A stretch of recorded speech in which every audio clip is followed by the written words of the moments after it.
Patrick. Cameron, you start us. Yeah, Dez, what's it feel like your last game, and not only your last game in your little uniform, but also last game in Cardinal Stadium? It's definitely surreal. I always thought about like this day coming, a few years ago, just watching my older friends, my older teammates leave and say their goodbyes. And I was like, wow, like it feels like this day is never going to come. And, I woke up this morning and I was like, dang, this is my last Tuesday practice, like in college at Louisville, at, everything. So, it's real surreal. I've been thinking about it a lot, trying not to be emotional, but, it's coming to an end. It's exciting and it's also, it's also sad at the same time. Jody. Yes, hey, it's Jody Demling from Cardinal Authority. When you look back over your career, there's so many moments. Is there something for you that sticks out maybe more than another moment during your career? Probably just this past last few weeks, just probably at Boston College, just being able to bring some life back into the team with that touchdown, the 73-year, I think it was, in the fourth quarter, just to bring, us back into, a one-possession game. That was definitely a big-time play. So I think that was one of mine. And I don't really think too much, in the past, going years by. So I'm just going to keep it up there a little bit. Michael. Hey, Dez, Michael McCammon from Cardinal Authority. You've been a leader on this team for quite a while, not just this year. As you are, approaching your final game, do you talk to the younger guys about, hey, this is what you should do? Now that I'm gone, this is what we want you to carry on. Oh yeah, definitely. I share all my mistakes and things that I did wrong that I think I could have done better, in my past years and, me being younger and also this year. So I share with my little brother, I share with Jordan Watkins, all the younger receivers and, not just the receivers, but just the younger players around me. Like, hey, I did this when I was younger. Hey, I did that when I was younger. Hey, I did this when I shouldn't have. I did that when I knew it was wrong. Like, just giving them experience when, they haven't crossed that road yet. So when they do approach that road, they know to go right and not left. Cameron. Yeah, Dez, I saw your tweet this afternoon about Coach Satterfield, and obviously a lot of guys tweeted out. Was it yesterday? I don't know my days anymore, but yesterday. Just how did that all start? Was that a conversation you guys wanted to do, or and kind of what was your reaction when you saw so many guys take to social media for that?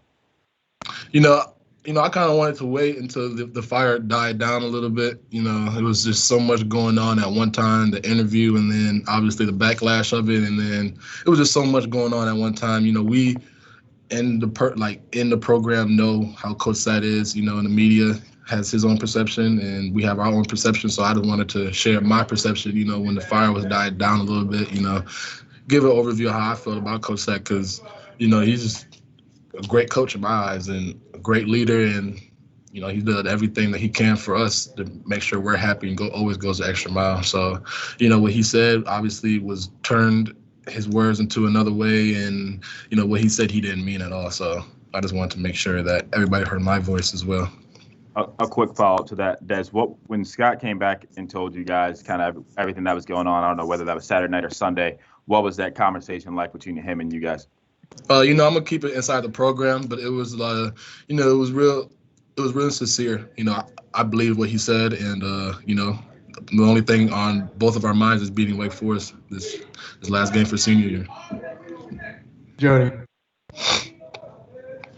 Yes, it's Jody again. Do you have any? Do you look at your records, your stats? Do you have any clue like where you are career wise, and if so, do you have any goals for this weekend since you're kind of close to top 5 in touchdowns? I think you're tied, and in yards you're just 100 and something yards behind. Do you have any clue about that as you go into your final game? I'm not. It's funny you say that because, if you ask any of my teammates, I'm not really the one who keeps up with my stats and, that's not me at all. So, I have my friends back home and some of my family members keep up with that for me, and they'll text me like, hey, man, you're yada, yada, yada, yada. And I was like, oh, really? Okay, that's pretty cool. Like, I'm not really the big knowing my own stats. The only stat I care about is the W and the L at the end of the game. And I always say that because I'm very competitive, and that's all I care about at the end of the day is a win or a loss. So, I have all my friends and my family members to, count up the stats and all that stuff for me. Well, as a quick follow-up, sorry, Steven, as a quick follow-up, would it mean something more to you to lead Louisville as one of the top 5 all-time leaders in receiving yards? How much would that mean to you? It'll definitely mean a lot. I mean, just on a personal note, obviously that would mean a lot. Everybody would want something like that to happen for them. So if it happens, that'll be awesome. If it doesn't, then, that's also okay because, I don't want to leave Louisville with any regrets, and I don't think I have any so far. So, that's all I really care about.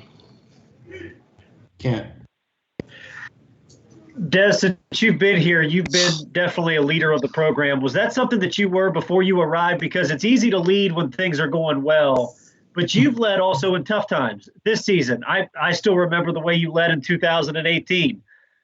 Have you always been that, or is that something that you developed while you were here? I've always been just kind of that guy. My dad kind of, molded me and shaped me into being that. I've not going to say I didn't want to always be a leader, but, I just wanted to always, just be around with everybody else. And my dad was like, no, you have to set yourself at a higher standard, and, the things that they do, you can't do, and all that kind of stuff. So, that was definitely I think I definitely learned more about it, and it was more adversity when I came to college, and I really had to dig back down and know if I really love it and everything. So if you really love it, when things are bad, going good, you can't be front runner. So when things are good, when things are bad, you got to always just remain positive and keep everybody together. And so I just tried to be that glue and keep everybody together. Michael, ask the last one for us. Hey, Des, Tutu obviously made his announcement today. He's going to head off to the NFL. He's not the only receiver, though. With Sunday Dreams, you're there as well. Do you ever think about, what it might be like to experience, playing professionally? Oh, yeah, 1,000%. That's been my dream ever since, since elementary school when the teachers asked, what do you want to be when you grow up? I was a kid putting down professional football player, pro football player. That's been my dream since I knew I had 10 fingers. So, I've always thought about that, always dreamed about it, always worked towards it. Whenever I'm summer workouts and things are going hard and I need 3 more sprints, that's what I'm thinking about. What is the NFL and just my dream and can't give up. And obviously there's days that is very hard. Like everybody, I'm sure every football player has one time obviously wanted to quit or just wanted to tap out, but having that in the back of your mind, knowing that you're this close, you're that close, you can't quit now. So, my motto is I've gone all the way up to here, so why stop now? So that's just kind of my motto. All right, we'll finish there. Thanks, Des. Awesome. Appreciate it, you guys.